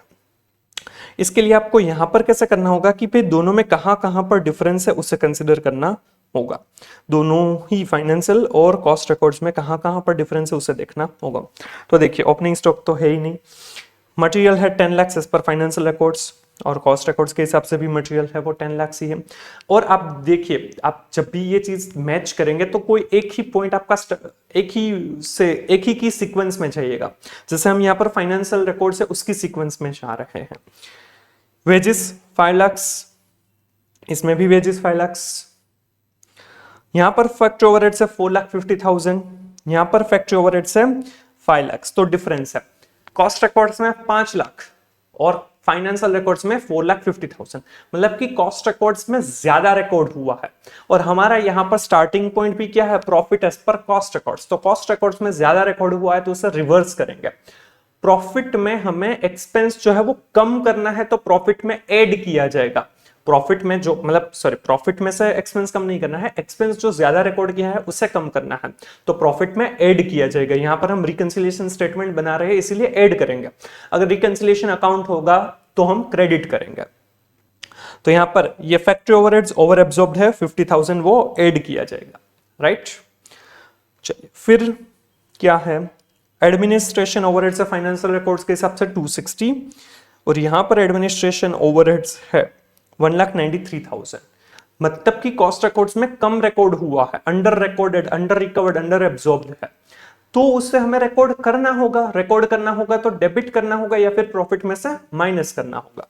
तो 260 और 193 इन दोनों का डिफरेंस मतलब कि 67,000 है, वो माइनस किया जाएगा। Administration overhead under absorb 67,000। देखिए यहां पर लेस लिखा है बट यहां पर ब्रैकेट नहीं किया है, बट ये कैलकुलेटर में जब आप करते हैं तब गलती करते हैं, इसलिए ऐसा मत कीजिएगा। बेटर है यहां पर ब्रैकेट कीजिए, यहां पर लेस वगैरह कुछ मत लिखिए। चलिए फिर है सेलिंग एंड डिस्ट्रीब्यूशन 180 है इस पर फाइनेंशियल रिकॉर्ड्स, जबकि कॉस्ट रिकॉर्ड्स के हिसाब से कितना है 2 लाख रुपीस। 180 है एज पर फाइनेंशियल रिकॉर्ड्स और कॉस्ट रिकॉर्ड्स के हिसाब से है 2 लाख। तो कॉस्ट रिकॉर्ड्स में ज्यादा रिकॉर्ड किया है, ओवर रिकवर्ड, ओवर एब्जॉर्ब्ड है, तो प्रॉफिट में हम इससे ऐड करेंगे, जो किया है उसको रिवर्स करना है। मतलब कि कॉस्ट ज्यादा रिकॉर्ड किया है तो कम कर दीजिए, तो कम करना है तो प्रॉफिट में ऐड करेंगे या फिर क्रेडिट करेंगे। Selling distribution overhead over absorb 20,000 add किया है। फिर यहां पर गुडविल रिटर्न ऑफ, बट वो तो हमने कॉस्ट रिकॉर्ड्स में लिखा ही नहीं है, तो लिखा नहीं है तो लिखो, तो लिखना है तो डेबिट करना है या फिर प्रॉफिट में से माइनस करना है। लेस किया जाएगा goodwill return of 2 lakh. And interest on loan है 20,000, ये भी हमने कॉस्ट रिकॉर्ड्स में नहीं लिखा है, तो लिखो, लिखना है तो प्रॉफिट में से माइनस करेंगे या फिर डेबिट करेंगे। Interest on loan 20,000, right. चलिए फिर है सेल्स है 25 लाख, तो यहां पर भी सेल्स 25 लाख है, राइट। फिर फिनिश्ड गुड्स है यहां पर 150 है फाइनेंशियल रिकॉर्ड्स के हिसाब से क्लोजिंग स्टॉक, जबकि यहां पर है 1,23,000। मतलब कि फिनिश्ड गुड्स जो है वो हमने कॉस्ट रिकॉर्ड्स में अंडर वैल्यू किया है, कम रिकॉर्ड किया है, तो रिकॉर्ड करो। रिकॉर्ड कितने से करेंगे 27,000 से, दोनों की डिफरेंशियल अमाउंट। और क्लोजिंग स्टॉक जो है फिनिश्ड गुड्स का वो इनकम है, तो प्रॉफिट में ऐड करेंगे या फिर क्रेडिट करेंगे। So difference in the valuation of closing stock of finished goods 27,000, right.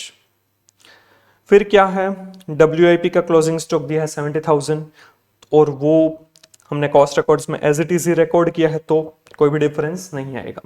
अब देख, तो यहां पर हमारा फाइनेंशियल रिकॉर्ड्स के सारी की सारी आइटम्स कवर अप हो चुकी है। अब कॉस्ट रिकॉर्ड्स के हिसाब से भी देख लेंगे कि कुछ मिस नहीं हुआ है ना। ये तो नील है, ये टोटल है, तो इसको ध्यान में नहीं लेना है। फैक्ट्री ओवरहेड्स ध्यान में ले लिया, फैक्ट्री कॉस्ट टोटल है सिर्फ, ये भी टोटल है, ये भी टोटल है, ये भी टोटल है, तो यहाँ पर हमारा सब कुछ हो गया, राइट। अब इसको रिकंसाइल टोटल करना है, इन तीनों का टोटल हो गया 97,000, ये प्लस करेंगे तो हो जाएगा 3,97,000, और ये तीन चीजें माइनस करेंगे 287 माइनस किया जाएगा तो हो जाएगा 1,10,000। तो ये मिल गया profit as per financial records, right. तो यहां पर हमारा रिकंसिलिएशन कंप्लीट हो जाता है, सिंपल इजी। चलिए, आपको कुछ भी समझ में ना आए तो आप कमेंट कर सकते हैं, मैं रिप्लाई जरूर करूंगा। इलस्ट्रेशन 7 बाद में करते हैं, पहले इलस्ट्रेशन 8 करते हैं। पेज नंबर 7.39 पर दिया हुआ है illustration 8। The following figures have been extracted from the financial accounts of a manufacturing firm for the first year of its operations. यहाँ पर हमें कुछ फिगर्स दिए हैं first year of its operations के। डायरेक्ट मटेरियल कंजम्पशन है 50,000, और ये फाइनेंशियल अकाउंट्स में से है, right. 50 lakh, sorry, direct material consumption है 50 लाख, डायरेक्ट वेजेस है 30 लाख, फैक्ट्री ओवरहेड्स है 16 लाख, जनरल एडमिन ओवरहेड्स है 7 lakh, selling and distribution overheads है 9,60,000, bed debts 80,000, preliminary expenses return of है 40,000, लीगल चार्जेस है 10,000, डिविडेंड्स रिसीव्ड है 1 lakh, interest received on deposits है 20,000, सेल्स है 1,20,000 यूनिट्स का, 1,20,00,000, क्लोजिंग स्टॉक है फिनिश गुड्स का है 44,000 यूनिट्स के लिए 3,20,000, और WIP का है 2,40,000। The cost accounts for the same period reveal that direct material consumption was rupees 56 lakhs. यहाँ पर हमें डायरेक्ट मटेरियल का डायरेक्टली कंजम्पशन दे दिया है 56 लाख, मतलब ओपनिंग क्लोजिंग सब कुछ एडजस्ट करके।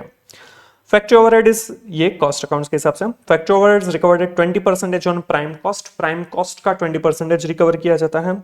Admin overhead is recovered at ₹6 per unit of goods sold, मतलब कि ये जनरल एडमिन ओवरहेड्स है। Selling and distribution overhead recovered at ₹8 per unit sold, ये भी सेल जितना किया उसके ऊपर होगा। Prepare profit and loss account both as per financial records and as per cost records. Reconcile the profit as per the two records. Financial records के हिसाब से कितना होगा, कॉस्ट रिकॉर्ड्स के हिसाब से कितना होगा प्रॉफिट, वो कैलकुलेट करना है और फिर रिकंसाइल करना है, जैसे हमने इलस्ट्रेशन 6 में किया। चलिए, तो सबसे पहले फाइनेंशियल रिकॉर्ड्स के हिसाब से बनाएंगे, वो काफी इजी हो जाता है। तो डायरेक्ट मटेरियल कंजम्पशन डेबिट होगा, डायरेक्ट वेजेस है वो भी डेबिट किया जाएगा, फाइनेंशियल ओवरहेड्स डेबिट किया जाएगा, जनरल एडमिन ओवरहेड्स डेबिट। इसमें तो कोई सोचना ही नहीं है, फाइनेंशियल रिकॉर्ड्स में तो जो अमाउंट आपको दी है, क्योंकि ये फाइनेंशियल अकाउंट्स के हिसाब से ही है, तो वो एज इट इज हमें डेबिट क्रेडिट करनी रहेगी। सेलिंग डिस्ट्रीब्यूशन ओवरहेड डेबिट किया जाएगा, बेड डेब्ट है वो डेबिट किया जाएगा, और ये सिर्फ फाइनेंशियल अकाउंट्स में आएगा, कॉस्ट अकाउंट्स में नहीं आएगा। प्रीलिमिनरी एक्सपेंस रिटर्न ऑफ भी सिर्फ फाइनेंशियल अकाउंट्स में आएगा, डेबिट किया जाएगा, कॉस्ट अकाउंट्स में नहीं आएगा। Legal charges same again debit होगा और सिर्फ फाइनेंशियल रिकॉर्ड्स में आएगा। डिविडेंड रिसीव्ड इनकम है, क्रेडिट किया जाएगा सिर्फ फाइनेंशियल रिकॉर्ड्स में। इंटरेस्ट रिसीव्ड ऑन डिपॉजिट सिर्फ फाइनेंशियल रिकॉर्ड्स में क्रेडिट किया जाएगा। सेल्स क्रेडिट किया जाएगा दोनों में ही, as it is 1 crore 20 lakh आएगा। क्लोजिंग स्टॉक फिनिश गुड्स का है, दोनों ही क्लोजिंग स्टॉक क्रेडिट किए जाएंगे, इनकम है, राइट, फाइनेंशियल रिकॉर्ड्स में। चलिए, तो इतना ही होगा फाइनेंशियल अकाउंट्स में, वो देख लेते हैं फटाफट। Profit and loss account as per financial records, direct material, direct wages, financial, factory overheads. फिर उन्होंने सेल्स, क्लोजिंग स्टॉक दिया है WIP और फिनिश गुड्स का, और ग्रॉस प्रॉफिट निकाला हुआ है। यहाँ पर आप सीधा ही प्रॉफिट एंड लॉस में नेट प्रॉफिट निकाल देंगे, चलेगा। फिर यहाँ पर एक ग्रॉस प्रॉफिट लेकर आए, general admin overheads, selling and distribution overhead, dividend received लिखा है, बाकी ये bed debts, preliminary expense, return of legal charges और इंटरेस्ट रिसीव्ड, और इस सबसे नेट प्रॉफिट आ रहा है 12,90,000। सिंपल। अब देखते हैं कॉस्ट रिकॉर्ड्स के हिसाब से प्रॉफिट या लॉस क्या आएगा। Statement of cost and profit, cost sheet, simple. इसके लिए हमें जो जो चीजें अलग से कॉस्ट के लिए स्पेसिफिकली दी है तो वो वहां से कंसिडर करेंगे, और बाकी जो फाइनेंशियल रिकॉर्ड्स का है, जो कॉस्ट रिकॉर्ड्स में भी आएगा, उसे वहां से कंसिडर करेंगे, राइट। चलिए, तो कॉस्ट शीट में सबसे पहले मटेरियल कंजम्पशन आता है। यहाँ पर हमें दिया हुआ है कि मटेरियल कंजम्पशन है 56 लाख रुपीस, तो वो 56 लाख रुपीस हम लिखेंगे कॉस्ट रिकॉर्ड्स के हिसाब से। Direct material 56 lakh rupees. फिर वेजेस आते हैं, तो वेजेस मतलब कि डायरेक्ट मटेरियल कंजम्पशन हो गया हमारा। डायरेक्ट वेजेस जो आता है 30 लाख, कुछ अलग से नहीं दिया है कॉस्ट रिकॉर्ड्स के बारे में, तो 30 लाख से एज इट इज लिखेंगे। Direct wages 30 lakh. Direct expense कोई भी नहीं था, तो प्राइम कॉस्ट हो जाएगा 86 लाख। उसके बाद फैक्ट्री ओवरहेड्स ऐड किया जाता है। फैक्ट्री ओवरहेड्स के लिए बोला है, factory overhead is recovered at 20% on prime cost. Prime cost wages और मटेरियल का टोटल 86 लाख, उसका 20%, तो फैक्ट्री ओवरहेड्स हो जाएगा 17,20,000। इसका टोटल करेंगे तो मिलेगा gross factory cost 1,03,20,000 rupees, right. फिर इसमें ओपनिंग और क्लोजिंग WIP का एडजस्टमेंट होगा। सी ये फर्स्ट ईयर है तो ओपनिंग WIP तो आएगी ही नहीं। क्लोजिंग WIP जो है वो यहाँ पर दिया है 2,40,000, और इसका बाइफर्केशन मटेरियल लेबर ओवरहेड्स के बारे में हमें नहीं पता है, तो हम यहाँ पर एडजस्ट नहीं कर सकते। अगर आपको 2,40,000 का बाइफर्केशन दिया होता तो उसमें मटेरियल या लेबर शायद आप डिटरमाइन नहीं कर पाते, बट फैक्ट्री ओवरहेड्स आप डिटरमाइन कर पाते हैं। यहाँ पर बोला है कि फैक्ट्री ओवरहेड्स है वो 20% ऑन प्राइम कॉस्ट है, तो मटेरियल और लेबर जो आता उसका जो टोटल होता उसका 20% क्या होना चाहिए, prime cost, sorry factory overheads. Factory overheads उतना नहीं होता तो आपको चेंज करना पड़ता, और WIP एज पर फाइनेंशियल और कॉस्ट रिकॉर्ड्स है वो अलग आती है, बट यहाँ पर ऐसा नहीं है तो नहीं करेंगे। तो 240 एज इट इज लिख देंगे। क्लोजिंग WIP है वो माइनस होगा from factory gross factory cost 240, तो मिलेगा वर्क्स कॉस्ट, राइट।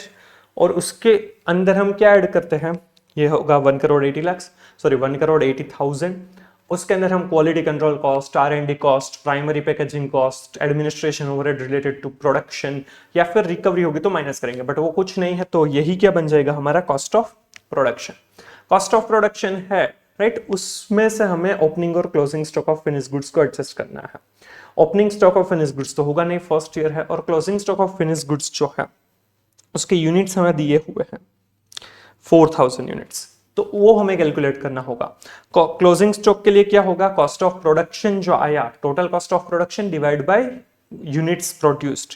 यहां पर देखिए सेल कितना हुआ है 1,20,000 और फिनिश गुड्स है 4000, ओपनिंग स्टॉक तो है नहीं, तो हमारा प्रोडक्शन, टोटल प्रोडक्शन कितना होगा इन दोनों का टोटल, दैट इज 1,24,000। तो जो हमारा कॉस्ट ऑफ प्रोडक्शन है उसको 124 से डिवाइड करना होगा। यहाँ पर उन्होंने कहीं पर भी वर्किंग नहीं दिया हुआ है। ये 81.29 रुपीज जो है वो वैसे ही आए होंगे, 1,80,000 डिवाइड बाई 1,25,000 यूनिट्स, तो होगा 81.29। उसे फिनिश गुड्स के जो यूनिट्स है 4,000 उनसे मल्टीप्लाई किया तो आ जाएगा 3,25,160 रुपीज। ये माइनस किया तो कॉस्ट ऑफ गुड्स सोल्ड मिल जाएगा 97,54,840। इसमें एडमिनिस्ट्रेशन ओवरहेड, जनरल और सेलिंग डिस्ट्रीब्यूशन ओवरहेड ऐड किया जाएगा। एडमिन ओवरहेड है 6 rupees per unit sold, cell कितना किया है 1,20,000, और सेलिंग डिस्ट्रीब्यूशन ओवरहेड्स है ₹8 per unit sold, 1,20,000 unit cell की है तो उसको 8 रुपीज से मल्टीप्लाई करेंगे, 6 एंड 8 रुपीज से 1,20,000 को मल्टीप्लाई करेंगे। Admin overheads 128 rupees 6 per unit 7,20,000, selling distribution overhead 128 rupees 8 per unit 9,60,000। Cost of sales इन सभी का टोटल होगा 1,14,34,840, और सेल्स दिया हुआ है 1,20,00,000, ये तो फाइनेंशियल और दोनों में सेम रहेगा, और इन दोनों का कॉस्ट ऑफ सेल्स और सेल्स का डिफरेंस 5,65,160, ये हो जाएगा नेट प्रॉफिट। सिंपल। तो एक कॉस्ट अकाउंट के हिसाब से हमें प्रॉफिट मिल चुका है, फाइनेंशियल रिकॉर्ड्स के हिसाब से भी मिल चुका है, इन दोनों का हमें रिकंसिलिएशन करना होगा। रिकंसिलिएशन का स्टार्टिंग पॉइंट नहीं बताया है तो आप कोई भी ले सकते हैं। यहाँ पर रिकंसिलिएशन किया है profit as per cost accounts के हिसाब से 565,160 के हिसाब से। चलिए तो ये रिकंसाइल करते हैं। रिकंसिलिएशन के कोई एक बुक्स जो है उनको हम बेस रखेंगे, वहां से चेक करते जाएंगे कि क्या क्या डिफरेंसेस है।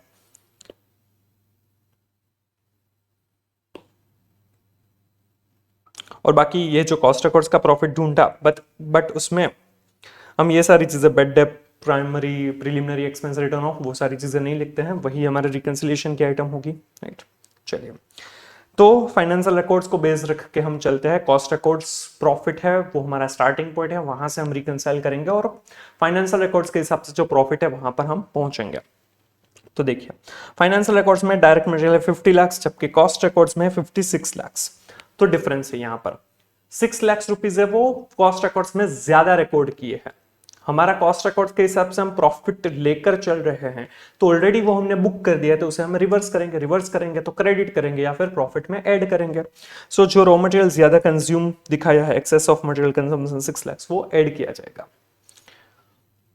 फिर वेजेस 30 लाख, इसमें भी 30 lakh, so no need to reconcile.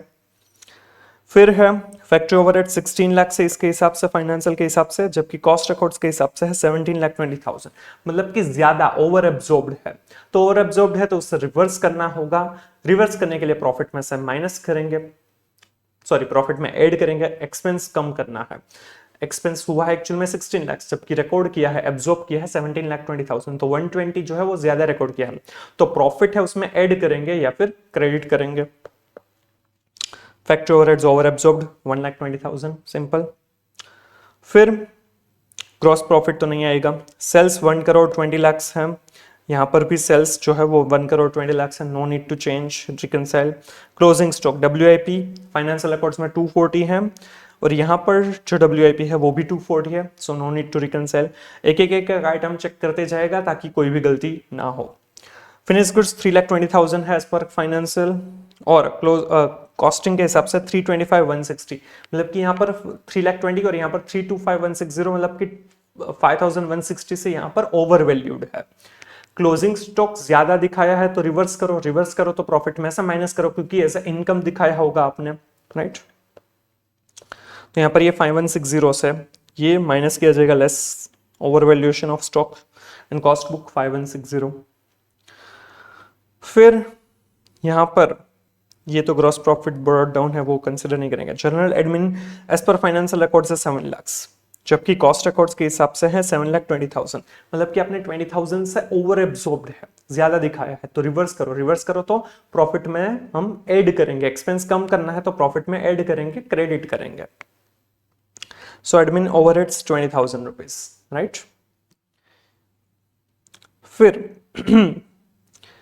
Selling distribution as per financial records 9,60,000, जबकि हुआ है एज पर कॉस्ट रिकॉर्ड्स 9,60,000, मतलब कि दोनों ही सेम है, नो नीड टू रिकंसाइल। फिर फाइनेंशियल रिकॉर्ड्स में क्या है, बेड डेब्ट्स 80,000 जो ऑलरेडी ऑब्वियसली नहीं लिखा होगा। फिर ये प्रीलिमिनरी एक्सपेंस रिटर्न ऑफ 40,000, ये भी कॉस्ट रिकॉर्ड्स में नहीं लिखा है। लीगल चार्जेस 10,000, ये भी नहीं लिखा है। तो ये तीनों ही चीजें कॉस्ट रिकॉर्ड्स में नहीं लिखी है, तो लिखेंगे, लिखना है तो हमें जो करना चाहिए वही करेंगे, तो प्रॉफिट में से माइनस करेंगे, मतलब कि डेबिट करेंगे। तो 80,000, 40,000 एंड 10,000 को हम लेस करेंगे, प्रॉफिट में से माइनस करना है। Bed debts, preliminary expense return of and legal charges, simple. चलिए, फिर क्रेडिट साइड पर क्या बाकी है, dividend received 1 lakh rupees financial records में है, जो कॉस्ट रिकॉर्ड्स में नहीं है। और ये इंटरेस्ट रिसीव्ड 20,000, ये भी कॉस्ट रिकॉर्ड्स में नहीं है, तो इन दोनों को रिकॉर्ड करना होगा। कॉस्ट रिकॉर्ड्स के हिसाब से प्रॉफिट है, इसीलिए तो रिकॉर्ड करना है तो प्रॉफिट में ऐड करेंगे 1 लाख और 20,000, ये डिविडेंड रिसीव्ड और इंटरेस्ट रिसीव्ड, सिंपल। इस हिसाब से हमारा फाइनेंशियल रिकॉर्ड्स की सारी एंट्रीज देख ली हमने। कॉस्ट रिकॉर्ड्स में देखते हैं कुछ पेंडिंग है, तो ये प्राइम कॉस्ट तो टोटल है, ये 1,03,20,000 भी टोटल है, ये 1,80,000 भी टोटल है, no need to consider it. ये 9754 भी टोटल है, और कॉस्ट ऑफ सेल्स 114, तो ये भी टोटल है। तो कॉस्ट रिकॉर्ड्स की भी सारी चीजें आ चुकी है, राइट। अब इसका कंसिडर करेंगे, ये सबका टोटल किया तो 8,60,000, इससे प्रॉफिट में ऐड किया तो मिला 14,25,000, और फिर इन सभी का टोटल किया तो 135, 160, ये माइनस करेंगे तो हो जाएगा 12,90,000। फाइनेंशियल रिकॉर्ड्स के हिसाब से प्रॉफिट मिल गया, सिंपल, राइट। चलिए, तो ये था हमारा इलस्ट्रेशन 8। जो अभी हमारा बाकी है इलस्ट्रेशन 7, और प्रैक्टिकल क्वेश्चन जो है वो 2 प्रैक्टिकल क्वेश्चन बाकी है, प्रैक्टिकल क्वेश्चन 2 और प्रैक्टिकल क्वेश्चन 4, जो हम नेक्स्ट लेक्चर में कवर अप करेंगे। सो अगर आपको ये वीडियो अच्छा लगा है तो please like and share the video, comment if you have any doubt, clarification, review, कुछ भी हो, राइट। और शेयर भी कर सकते हो, सब्सक्राइब भी कीजिए इस चैनल को। और अगर आप ये वीडियो है अगर अच्छा लगे तो आप हाइप भी कर सकते हैं, अगर कुछ दिनों के अंदर, ये 7 दिन के अंदर अगर आप देख रहे हैं अपलोड के, तो आप इसे हाइप भी कर सकते हैं ताकि ज्यादा ऑडियंस तक ये पहुंच सकता है। Thank you so much, stay tuned for the next part.